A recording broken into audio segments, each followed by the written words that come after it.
સત્યપાલ મલિકને ઘણા બધા લોકો બહુ સારી રીતના જાણે છે, કારણ કે રાજકારણની અંદર એક એવા બોલકા નેતા હતા કે પ્રધાનમંત્રી નરેન્દ્ર મોદી ઉપર પણ એમણે ઘણા બધા આરોપો લગાવ્યા હતા.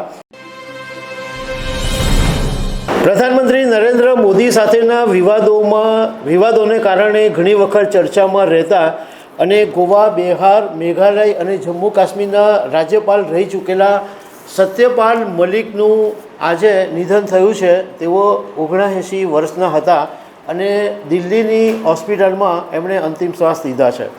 તો આના વિશે હું તમારી સાથે વાત કરીશ. મારું નામ રાજેશ શાહ છે અને તમે જોઈ રહ્યા છો ગુજરાતના સૌથી મોટા ડિજિટલ પ્લેટફોર્મ ખબરછે.com.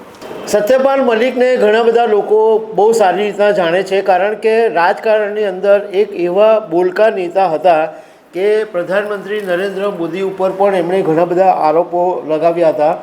અને જ્યારે જમ્મુ કાશ્મીરના રાજ્યપાલ હતા ત્યારે તો પ્રધાનમંત્રી નરેન્દ્ર મોદીની સાથે એમના ખાસા વિવાદો થયા હતા.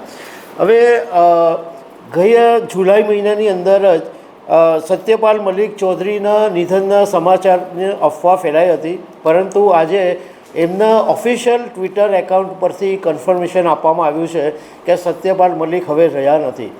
એમણે આ દુનિયા છોડી દીધી છે. જોકે છેલ્લા એમ માનો કે 3 મહિનાથી, એટલે મે મહિનાથી તેઓ હોસ્પિટલની અંદર ભરતી હતા અને એમને કિડનીની સમસ્યા ચાલી રહી હતી. લાંબા સમયની માંદગી પછી એમણે પોતાનો જીવ છોડી દીધો છે. સત્યપાલ મલિક 24 જુલાઈ 1946માં જન્મેલા અને તેઓ બાગપત, મેરઠમાં એમનું વતન હતું.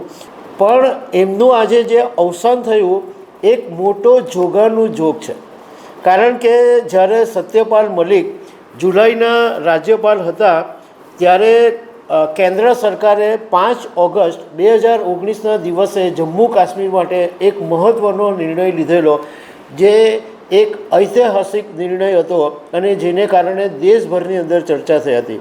5 ઓગસ્ટ 2019ના દિવસે કેન્દ્ર સરકારે જમ્મુ અને કાશ્મીરમાં આર્ટિકલ 370 હટાવી દીધી. એ સમયગાળાની અંદર સત્યપાલ મલિક જમ્મુ કાશ્મીરના રાજ્યપાલ હતા અને એ જે નિર્ણય હતો એને આજે એની 6ઠ્ઠી વર્ષગાંઠ છે. એટલે 5 ઓગસ્ટ 2019ના દિવસે નિર્ણય લીધેલો, આજે 5 ઓગસ્ટ 2025 અને એ જ દિવસે સત્યપાલ મલિકનું નિધન થયું છે. જોકે એમની ઉપર ઘણા આરોપો પણ લાગ્યા અને CBI ઇન્ક્વાયરી પણ થઈ હતી. ખાસ કરીને જમ્મુ કાશ્મીરના એક કિરુ હાઇડ્રોલિક પાવર પ્રોજેક્ટની સાથે જોડાયેલા ભ્રષ્ટાચાર મામલે CBIએ એમની પર આરોપો મૂક્યા હતા અને CBIએ એમના ઘરે દરોડા પણ પાડ્યા હતા. જોકે એમણે એવું નિવેદન આપ્યું હતું કે હું કોઈનાથી ગભરાતો નથી, કારણ કે હું એક પ્રમાણિક નેતા છું.